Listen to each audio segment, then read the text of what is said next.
xaflad ay ku qalin jabinayeen arday dhammaystay quraanka kariimka kuwa dhammaystay hinkaada ayaa waxaa xaflad lagu qabtay beerta nabadda ee magaalada muqdisho. munaasabadda ayaa waxaa kasoo qayb galay culamaa u diin, dallada waxbarashada ee FBNS qaybteeda xanaanada, waalidiin, macallimiin, maamulka iskuulka iyo marti sharaf kale. munaasabadda ayaa waxaa ka hadlay mas-uuliyiinta iyo marti sharaftii kasoo qayb gashay, isla markaana ardayda ka qalin jabisay quraanka kariimka ayaa waxay soo bandhigeen heerka ay ka gaareen xifdinta quraanka ee ay dhiganayeen muddadii koobnayd. xafladan ay ku qalin jabinayeen ardayda iskuul Muqdisho International ayaa waxaa daahfuray maamulaha guud ee iskuulka Ustaad Cawke. waxaa maanta xaflad weyn ugu talagalay inaan u qabanno oo u dhigno ardayda barata quraanka kariimka. sidaa ogsoon tihiin dugsiga Muqdisho International School farciisan xamar wuxuu ka kooban yahay ilaa iyo 4 qaybood. qaybtii xanaanada carruurta oo ay maanta qayb nagala joogto, qaybta xifdinta quraanka kariimka ah wiilasha iyo gabdhaha, iyo qaybta dugsiga hoose dhexe iyo sare. qaybta ugu dambeysana waa qaybta koorsada oo loogu talagalay ardayda da'doodii waxbarashada ay kala wen yihiin. waxaan ku talagalnay ardayda quraanka aan barno inay ka dunaadaan kana heer sareeyaan ardayda iskuulaadka dhigata. maadaama uu yahay kalaam rabbul caalamiin, maadaama uu yahay muxkamkii Allah tabaaraka wa tacaala noogu talagalay, maadaama uu yahay midka adduun iyo aakhiro ku badbaadi lahayn, maadaama uu yahay mid ajir badan aan ka helayno, waxaan ugu talagalnay inay ka dunaadaan ardayda kale inay ka dunaadaan kana heer sareeyaan kuwa iskuulaadka dhigta. iskuulaadka inta badan hal gelin ayay shaqeeyaan, laakiin waxaan ugu talagalnay ardayda quraanka dhigata inay labada gelin ayagoo ku faraxsan iskuulkooda ee dugsiga quraanka ay ka bartaan, ayagoo ku faraxsan sida subaxii loo soo qaado ilaa iyo 12 saac in la joogaan. marka dufcadii labaad ee quraanka ayaa maanta loo qalin jabinaysa. xafladana waxaan ugu talagalnay oo kaliya qalin jabinta ardayda quraanka dhamaysay iyo ardayda ka gudubtay qaybta hingaada. sidoo kale munaasabadda ayaa waxaa ka hadlay Sheekh Cabdi Xayi Sheekh Aadan oo ka mid ah culimada Soomaaliyeed ee ku dhaqan magaalada Muqdisho caasimadda Soomaaliya.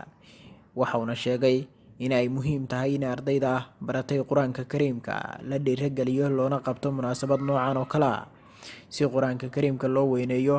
sidoo kale Sheekh Cabdi Xayi ayaa waxa uu tilmaamay inay wanaagsan tahay in meelaha lagu barto quraanka kariimka ay noqdaan meel aad u wanaagsan.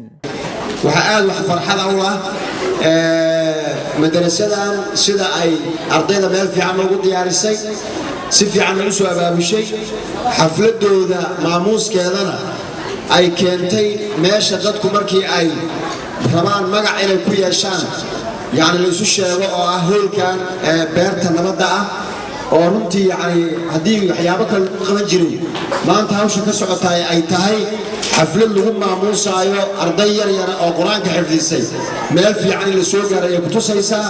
midda kale ardaydeena in quraanka lagu bilaabo oo la baraayo waa wax aad u wanaagsan. ilmuhu marka uu dhasho nabiga sallallahu alayhi wasallam markii loo geeyay ilmo dhashay carabka ayaa wuxuu u saari jiray timir. carabku wuxuu timirta ugu saarayna ay tahay timirtu way macaan tahay, ilmahaasi dhaqankiisu inuu macaan uu noqdo wuuna u ducayn jiray. marka ardaydeena yar yarka ah yani quraankii ayaa tacliintii loogu bilaabay. quraanka ilaahayna wax ka macaan ma jirto, mustaqbalkooda kalena inuu sii macaanaado oo horumar gaaraan ayaa la rajaynayaa. maxaa yeelay shaqada oo ugu qiimaha badan ama meel laga shaqeeyo quraankan qofka xaafidul quraanka ah ayaga ay noo akhriyo ardayda yar yarka ah adduun iyo aakhiraba sharaf ayuu leeyahay.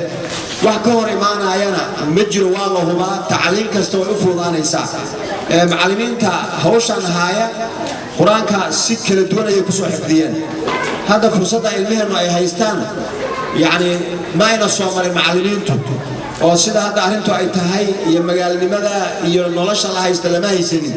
quraanka waxa lagu baran jiray nolol adag rafaad badan haddana saas ay tahay waa la baranayay ilaahay abaalkiina ha badiyo miisaanka xasanaadka Allah idiin saaro qof kasta oo qayb ka noqday in quraanka ilaahay kor loo qaado oo ubadku lagu barbaariyo maamulka madrasada macallimiinta waalidiintii suurta gelisay ilaahay khayr ha siiyo ummadda Soomaaliyeed waxay horumar ku gaartay oo quraanka kaalmaha ugu horeeya caalamka islaamka ay uga jirto waa dadka ayaa arinta wata waxyaabaha ummadaha kale ay noo wadaan meel ma gaaraan oo dad wax laga sugo meel lagu ma gaaro laakiin quraanka barashadiisa ummadda Soomaaliyeed barigii hore iyo haddaba hay'adna kama sugto dawladna kama sugto wadan shisheeyna kama sugto waalidiin iyo macallimiin isxilqaamay ayaa go'aan ku gaaray inay ilmahooda quraanka baraan meesha aan ka dhimaanayna waa halkaas mar haddaan quraanka haysano waxa naga halaabaya ma jiro halka laga sii wado maasantii wassalaamu calaykum waraxmatullaahi wabarakaatuh madaxa waxbarashada hay'adda FBNS qaybteeda xanaanada ayaa waxay sheegtay inay aad ugu faraxsan tahay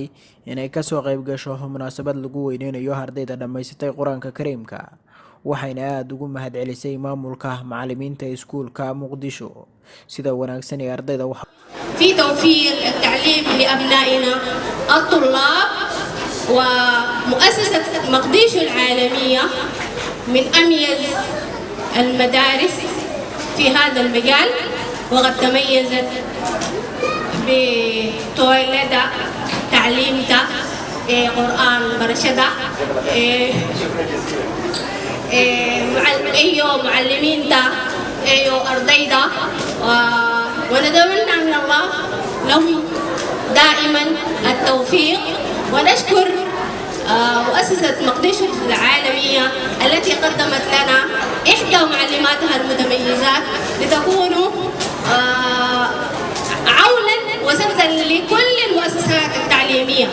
munaasabada ayaa ardayda dhamaysatay quraanka kariimka halkaasi waxay ku soo bandhigeen quraanka ay xifdiyeen nashiidooyin ku saabsan quraanka gabayo ka turjumaya faa'iidooyinka ay xambaarsan tahay in la barto kalaamka Eebe riwaayado ka turjumaya sida ardayda wax barata ay dalkooda wax ugu qaban lahaayeen يقلب الله الليل والنهار إن في ذلك لعبرة لأولي الأبصار والله خلق كل دابة من ماء فمنهم من يمشي على بطنه ومنهم من يمشي على رجلين ومنهم من يمشي على أربع يخلق الله ما يشاء إن الله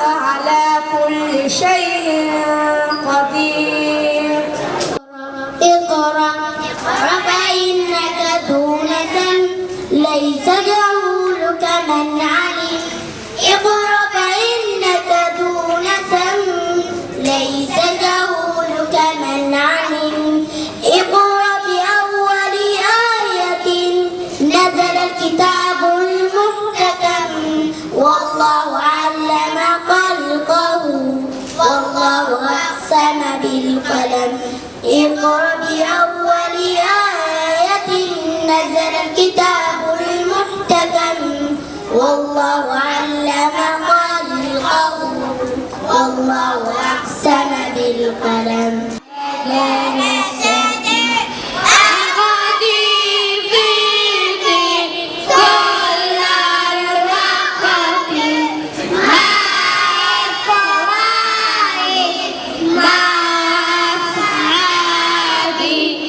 عن عثمان بن عفان رضي الله عنه قال قال رسول الله صلى الله عليه وسلم خيركم من تعلم القرآن وعلمه رواه البخاري.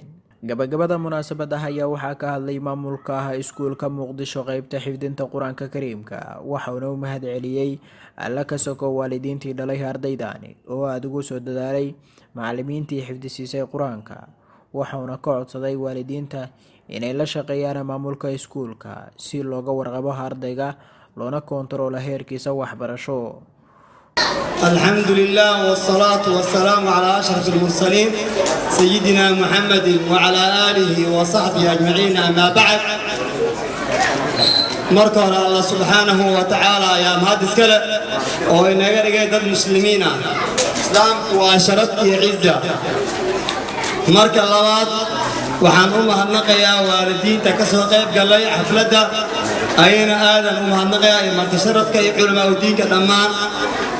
marka saddexaad, waxaan leeyahay ardayda way guuleysteen maasha Allah, in badan aad iyo aad ay u guuleysteen.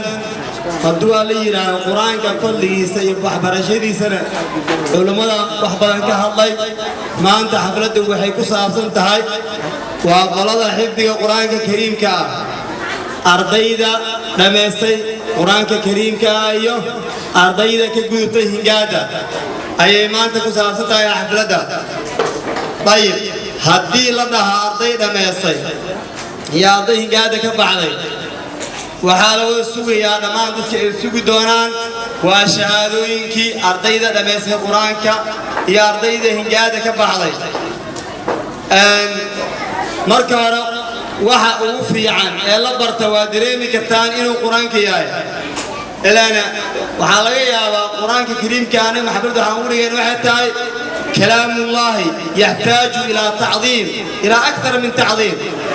أرضي قرآن كلام سي أرضي سنة وصوف نقدر هذول يرادو كنتي أرضي كو ود دار كبر أي هاي قرآن كوحي كل ما مدير وحنا لو بلاوي سورة الفاتحة أو لو بلاوي أنتوا بعد قرآن كان مدير كل ما قار واجرا شيء سو بلاوي قار تمش سو بلاوي جران. لكن مدير تكسي القرآن كقابة المقدس وحفريا الله سنة بلوين واحد. أنت قابة القرآن كحفريا ودفعة اللباد يقلن جبي سوال القرآن كذا بس. وحن قصور النسيد وكلا أرضي وحاجر تهنجادي كبعض جهل الغصارة. القراءة والكتابة سيد وحلا قرأ وحلا أقرأ أرضي برتاجر أرضي أسعين وحنو طلقني إن الشهادة القدسية si mustaqbalkooda hore u sii ifo. ugu dambeyntii halkaasi waxaa shahaadooyin iyo kaalimaha koobaad lagu guddoonsiiyey ardaydii dhammaysatay qur-aanka kariimka. munaasabadani ayaana ahayd dufcadii labaad ee ka qalin jabisa qaybta qur-aanka kariimka ee iskuul Muqdisho International.